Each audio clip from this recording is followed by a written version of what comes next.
ಇನ್ನು doctor G Parameshwar ಅವರು DCM ಆಗಿ ಪ್ರಮಾಣ ವಚನ ಸ್ವೀಕಾರ ಮಾಡಿದ ನಂತರ ತಮ್ಮ ಜಿಲ್ಲೆಗೆ ಮೊದಲ ಬಾರಿ ಭೇಟಿ ಕೊಟ್ಟು ತುಮಕೂರಿನ ಸಿದ್ಧಗಂಗಾ ಮಠಕ್ಕೆ ಭೇಟಿ ನೀಡಿ ಶ್ರೀಗಳ ಆಶೀರ್ವಾದವನ್ನು ಪಡೆದಿದ್ದಾರೆ.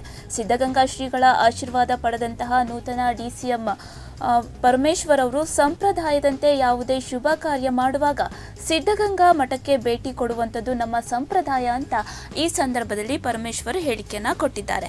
ಬೇರೆ ಊರುಗಳಲ್ಲಿ ಹಾಗೆ ಜಿಲ್ಲೆಗಳಲ್ಲಿ ಇಂತಹ ಅವಕಾಶ ಸಿಗೋದಿಲ್ಲ. ಆದರೆ ನಮ್ಮ ತುಮಕೂರಿನಲ್ಲಿ ಇಡೀ ಕುಟುಂಬ ಸಿದ್ಧಗಂಗಾ ಮಠವನ್ನು ಭೇಟಿ ಕೊಡುವಂತಹ ಅವಕಾಶ ಸಿಕ್ಕಿದೆ ಅಂತ ಇದೀಗ ಡಾಕ್ಟರ್ ಜಿ ಪರಮೇಶ್ವರ್ ಈ ಬಗ್ಗೆ ಹೇಳಿಕೆಯನ್ನು ಕೊಟ್ಟಿರುವಂಥದ್ದು. ಇನ್ನು ತುಮಕೂರಿನ ಸಮಸ್ಯೆಗಳ ಬಗ್ಗೆ ಶೀಘ್ರ ಪರಿಹಾರವನ್ನು ಕೊಡುವಂತೆ ಡಾಕ್ಟರ್ ಜಿ ಪರಮೇಶ್ವರ್ ಈ ಸಂದರ್ಭದಲ್ಲಿ ಹೇಳಿದ್ದಾರೆ. ನೀರು ನೀರಾವರಿಗೆ ಡಿಸಿಎಂ ಭರವಸೆಯನ್ನ ಕೊಟ್ಟಿರುವಂಥದ್ದು, ಹಾಗೆ ರೈತರ ಭೂ ಹಕ್ಕಿಗೆ ಸಂಬಂಧಪಟ್ಟಂತೆ ಈ ಬಗ್ಗೆಯೂ ಕೂಡ ಆದ್ಯತೆ ಪಡ್ಕೊಳ್ಳೋದಾಗಿ ಪರಮೇಶ್ವರ್ ಅವರು ಈ ಸಂದರ್ಭದಲ್ಲಿ ಹೇಳಿಕೆಯನ್ನು ಕೊಟ್ಟಿದ್ದಾರೆ. ತುಮಕೂರಿನ ಸಿದ್ಧಗಂಗಾ ಮಠದಲ್ಲಿ ಡಿಸಿಎಂ ಡಾಕ್ಟರ್ ಜಿ ಪರಮೇಶ್ವರ್ ಈ ಬಗ್ಗೆ ಪ್ರತಿಕ್ರಿಯೆಯನ್ನು ಕೊಟ್ಟಿದ್ದಾರೆ. ಸಂಪ್ರದಾಯದಂತೆ ಯಾವುದೇ ಶುಭ ಕಾರ್ಯ ಮಾಡುವಾಗ ಸಿದ್ಧಗಂಗಾ ಮಠಕ್ಕೆ ಭೇಟಿ ಕೊಡುವಂಥದ್ದು ನಮ್ಮ ಸಂಪ್ರದಾಯ. ಹಾಗಾಗಿ ತುಮಕೂರಿನ ಸಿದ್ಧಗಂಗಾ ಮಠಕ್ಕೆ ನಾನು ಭೇಟಿ ಕೊಟ್ಟಿದ್ದೇನೆ. ಇವತ್ತು ನಾನು ರಾಜ್ಯದ ಉಪಮುಖ್ಯಮಂತ್ರಿಯಾಗಿ ಅಧಿಕಾರ ಸ್ವೀಕಾರ ಮಾಡಿದ ಮೇಲೆ ಮೊದಲ ಬಾರಿಗೆ ತುಮಕೂರಿಗೆ ಬರ್ತಾ ಇದ್ದೇನೆ. ಶ್ರೀ ಮಠಕ್ಕೆ ಭೇಟಿ ಕೊಟ್ಟು ಶ್ರೀಗಳ ಆಶೀರ್ವಾದವನ್ನು ಪಡೆದು ಶಿವಕುಮಾರ ಶ್ರೀಗಳ ಗದ್ದುಗೆಗೂ ಕೂಡ ಭೇಟಿ ಕೊಟ್ಟು ಆಶೀರ್ವಾದ ಪಡೆದಿದ್ದೇನೆ ಅಂತ ಈ ಸಂದರ್ಭದಲ್ಲಿ ಹೇಳಿಕೆಯನ್ನು ಕೊಟ್ಟಿರುವಂಥದ್ದು. ಇನ್ನು ಕಂದಾಯ ಇಲಾಖೆಯಲ್ಲಿ ಕೆಲಸ ಮಾಡುವಾಗ ಶ್ರೀಗಳ ಆಶೀರ್ವಾದ ನನಗೆ ಅಗತ್ಯ ಅಂತ ಈ ಸಂದರ್ಭದಲ್ಲಿ ಡಾಕ್ಟರ್ ಜಿ ಪರಮೇಶ್ವರ್ ಅವರು ಹೇಳಿದ್ದಾರೆ. ಇನ್ನು ಇವತ್ತಿಗೆ ಮುಖ್ಯಮಂತ್ರಿ ಡಿಕೆ ಶಿವಕುಮಾರ್ ಅಧಿಕಾರವನ್ನು ಸ್ವೀಕಾರ ಮಾಡಿ 4 ದಿನ ಆಗಿದೆ. ಅವರದೇ ಆದಂತಹ ರೀತಿಯಲ್ಲಿ ಅನೇಕ ಭರವಸೆ ಮಾತನ್ನ ಅನುಷ್ಠಾನ ಮಾಡೋದಕ್ಕೆ ನೀಲಿ ನಕ್ಷೆಯನ್ನು ಈಗಾಗಲೇ ಡಿ ಕೆ ಶಿವಕುಮಾರ್ ಅವರು ರೆಡಿ ಮಾಡಿಕೊಂಡಿದ್ದಾರೆ. ರಾಜ್ಯದಲ್ಲಿ ಒಂದು ಒಳ್ಳೆಯ ಆಡಳಿತವನ್ನು ಕೊಡಬೇಕು ಅಂತ ಈಗಾಗಲೇ ಹೇಳಿಕೆಗಳನ್ನು ಕೂಡ ಡಿ ಕೆ ಶಿವಕುಮಾರ್ ಕೊಟ್ಟಿದ್ರು. ಅದೇ ರೀತಿ ಇವಾಗ ನಡ್ಕೊಳ್ತಾ ಇದ್ದಾರೆ. ಅವರ ಜೊತೆಯಲ್ಲಿ ನಾವೆಲ್ಲ ಸೇರಿ ಅನೇಕ ಅಭಿವೃದ್ಧಿ ಕೆಲಸಗಳನ್ನು ಮಾಡ್ತೇವೆ ಅಂತ ಈ ಸಂದರ್ಭದಲ್ಲಿ ಭರವಸೆಯನ್ನು ಕೊಟ್ಟಿದ್ದಾರೆ ಡಾಕ್ಟರ್ ಜಿ ಪರಮೇಶ್ವರ್ ಅವರು. ಇನ್ನು ವಿಶೇಷವಾಗಿ ತುಮಕೂರು ಜಿಲ್ಲೆಯಲ್ಲಿ ಅನೇಕ ಜ್ವಲಂತ ಸಮಸ್ಯೆಗಳು ಇದ್ದಾವೆ. ಕುಡಿಯುವ ನೀರಿನ ಸಮಸ್ಯೆ, ನೀರಾವರಿ ಸಮಸ್ಯೆಗಳನ್ನು ಬಗೆಹರಿಸುವಂತಹ ಪ್ರಯತ್ನ ಮಾಡ್ತೇವೆ. ಹಾಗೆ ಅರಣ್ಯ ಇಲಾಖೆಯಿಂದಲೂ ಕೂಡ ಸಮಸ್ಯೆ ಆಗಿದೆ.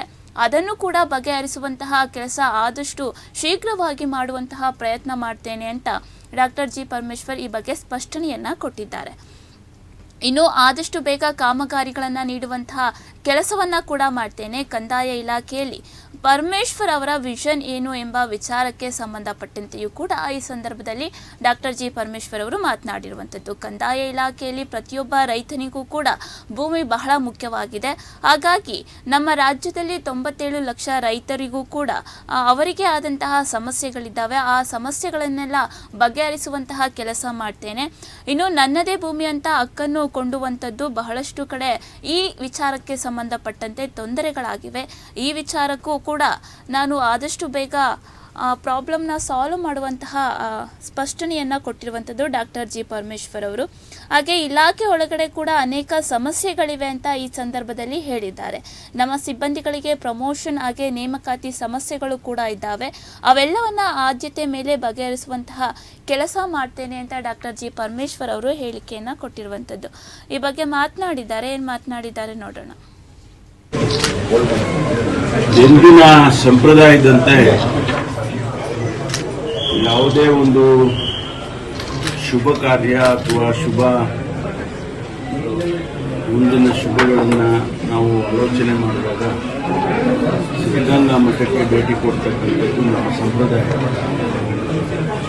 ಇವತ್ತು ನಾನು ರಾಜ್ಯದ ಉಪಮುಖ್ಯಮಂತ್ರಿಯಾಗಿ ಅಧಿಕಾರ ಸ್ವೀಕಾರ ಮಾಡಿದ ಮೇಲೆ ಮೊದಲನೇ ಬಾರಿ ತುಮಕೂರಿಗೆ ಬರ್ತಾ ಇದ್ದೆ. ಆ ಸಂದರ್ಭದಲ್ಲಿ ಶ್ರೀಮಠಕ್ಕೆ ಭೇಟಿ ಕೊಟ್ಟು ಪೂಜ್ಯ ಸ್ವಾಮೀಜಿಯವರನ್ನು ಅವರ ಆಶೀರ್ವಾದವನ್ನು ಪಡ್ಕೊಂಡು ಗದ್ದಿಗೆಗೆ ಪರಮ ಪೂಜ್ಯ ಶ್ರೀ ಶಿವಕುಮಾರ ಸ್ವಾಮೀಜಿಯವರ ಗದ್ದಿಗೆಗೂ ಕೂಡ ಭೇಟಿ ಕೊಟ್ಟು ಅವರ ಆಶೀರ್ವಾದವನ್ನು ಪಡ್ಕೊಳ್ತಕ್ಕಂಥ ಎಲ್ಲರಿಗೂ ಸಿಗ್ತಕ್ಕಂಥ ಅವಕಾಶ. ಯಾಕೆಂದರೆ ಬೇರೆ ಬೇರೆ ಊರುಗಳಲ್ಲಿ ಅಥವಾ ಜಿಲ್ಲೆಗಳಲ್ಲಿ ಇಂಥ ಅವಕಾಶ ಸಿಗೋದಿಲ್ಲ. ಹಾಗಾಗಿ ನಾವು ಯಾವತ್ತೂ ಕೂಡ ನಮ್ಮ ಇಡೀ ಕುಟುಂಬ, ನಮ್ಮ ತಂದೆಯವರು, ನಮ್ಮ ಸಹೋದರರು, ಇಡೀ ಕುಟುಂಬ ಯಾವತ್ತೂ ಕೂಡ ಸಿದ್ಧಗಂಗಾ ಭೇಟಿಯನ್ನು ಕೊಡಬೇಕಾಗಿ ಇವತ್ತು ಬಂದಿದ್ದೇನೆ. ಅವರ ಆಶೀರ್ವಾದವನ್ನು ಪಡ್ಕೊಂಡಿದ್ದೇನೆ.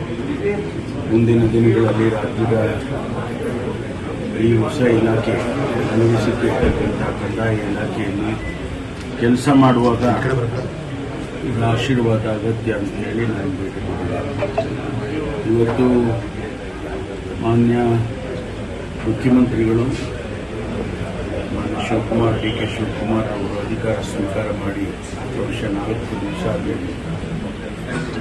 ಅನೇಕ ಭರವಸೆಗಳ ಮಾತುಗಳನ್ನು ಕೂಡ ಅವರದೇ ಆದಂಥ ರೀತಿಯಲ್ಲಿ ಅನುಷ್ಠಾನ ಮಾಡೋದಕ್ಕೆ ಅವರು ಈಗಾಗಲೇ ಒಂದು ನೀಲಿ ನಕ್ಷೆಯನ್ನು ಮಾಡಿಕೊಂಡಿದ್ದಾರೆ. ಆ ಹಿನ್ನೆಲೆಯಲ್ಲಿ ರಾಜ್ಯದ ಜನತೆಗೆ ಒಂದು ಒಳ್ಳೆಯ ಆಡಳಿತವನ್ನು ಕೊಡಬೇಕು ಅಂತ ಹೇಳಿ ಅವರು ಕೂಡ ಈಗಾಗಲೇ ಹೇಳಿಕೆಗಳನ್ನು ಕೊಟ್ಟಿದ್ದಾರೆ. ಅವರ ಜೊತೆಯಲ್ಲಿ ನಾವೆಲ್ಲರೂ ಕೂಡ ಸೇರಿ ರಾಜ್ಯದ ಅನೇಕ ಅಭಿವೃದ್ಧಿ ಕಾರ್ಯಕ್ರಮಗಳು ಇನ್ನೂ ತ್ವರಿತಗತಿಯಲ್ಲಿ ಆಗಬೇಕು. ವಿಶೇಷವಾಗಿ ನಮ್ಮ ಜಿಲ್ಲೆಯಲ್ಲಿ ಅನೇಕ ಜ್ವಲಂತ ಸಮಸ್ಯೆಗಳಿದ್ದಾವೆ. ಕುಡಿಯುವ ನೀರಿನ ಸಮಸ್ಯೆ ಮತ್ತು ನೀರಾವರಿ ಆಗ್ತಕ್ಕಂಥ ಸಮಸ್ಯೆ ಇವೆಲ್ಲವನ್ನು ಕೂಡ ಆದಷ್ಟು ಇರ್ತಕ್ಕಂಥ ಈ ಸಮಯದಲ್ಲಿ ನಾವು ಬಗೆಹರಿಸ್ತಕ್ಕಂಥ ಪ್ರಯತ್ನವನ್ನು ನಾವು ಮಾಡ್ತೇವೆ ಅಂತ ಹೇಳಿ ಈ ಸಂದರ್ಭದಲ್ಲಿ ಹೇಳ್ತೇನೆ. ಎತ್ತಿನುಳೆ ಇಷ್ಟುವರೆಗೆ ನಮಗೆ ನೀರು ಈ ವರ್ಷದ ಜೂನ್ ಜುಲೈನಲ್ಲಿ ನೀರು ಬರಬೇಕಿತ್ತು. ಏನು ಅರಣ್ಯ ಇಲಾಖೆಯ ಸಮಸ್ಯೆಯಿಂದ ಒಂದಿಷ್ಟು ತೊಂದರೆ ಆಗಿದೆ. ಅದನ್ನು ಬಗೆಹರಿಸಿ ಆದಷ್ಟು ಶೀಘ್ರವಾಗಿ ನೀಡ್ತಕ್ಕಂಥ ಪ್ರಯತ್ನವನ್ನು ಮಾಡ್ತೀವಿ. ಕೇಂದ್ರ ಸರ್ಕಾರ ನಮಗೆ ಅನುಮತಿಯನ್ನು ಕೊಡಬೇಕು. ಇನ್ ಪ್ರಿನ್ಸಿಪಲ್ ಅವರು ಕೊಟ್ಟಿದ್ದಾರೆ ಅಂತ ಹೇಳಿ ಈಗಾಗಲೇ ತಿಳಿದಿದೆ. ಅದನ್ನು ಉಪಯೋಗ ಮಾಡಿಕೊಂಡು ಆದಷ್ಟು ಬೇಗ ಕಾಮಗಾರಿಗಳನ್ನು ಮಾಡಿ ತರ್ತಕ್ಕಂಥ ಪ್ರಯತ್ನವನ್ನು ಮಾಡ್ತೇವೆ. ಸರ್, ಕಂದಾಯ ಇಲಾಖೆಯಲ್ಲಿ ಏನು ವಿಷನ್ ಇದೆ ಸರ್? ಕಂದಾಯ ಇಲಾಖೆಯಲ್ಲಿ ಪ್ರತಿಯೊಬ್ಬ ಸಾಮಾನ್ಯ ರೈತರಿಗೂ ಕೂಡ ಭೂಮಿ ಬಹಳ ಮುಖ್ಯ. ಅನೇಕ ರೈತರಿಗೆ ನಮ್ಮ ರಾಜ್ಯದಲ್ಲಿ ಸುಮಾರು 97 ಲಕ್ಷ ರೈತರಿದ್ದಾರೆ, ರೈತ ಕುಟುಂಬಗಳು. ಅವೆಲ್ಲ ಅನೇಕ ಸಮಸ್ಯೆಗಳಿದ್ದಾವೆ. ಅವರ ಭೂಮಿಯ ಒಡೆತನ ಇನ್ನೂ ಕೂಡ ಅವರಿಗೆ ನನ್ನದೇ ಭೂಮಿಯಿಂದ ಹಕ್ಕನ್ನು ಕೊಡ್ತಕ್ಕಂಥದ್ದು ಬಹಳಷ್ಟು ಕಡೆ ತೊಂದರೆಗಳಾಗಿದ್ದಾವೆ. ಅದನ್ನು ಬಗೆಹರಿಸ್ತಕ್ಕಂಥ ಪ್ರಯತ್ನವನ್ನು ಮಾಡಬೇಕು. ಮತ್ತು ಇಲಾಖೆಯ ಒಳಗಡೆ ಅನೇಕ ಸಮಸ್ಯೆಗಳು ಕೂಡ ಇದ್ದಾವೆ. ನಮ್ಮ ಸಿಬ್ಬಂದಿಯವರಿಗೆ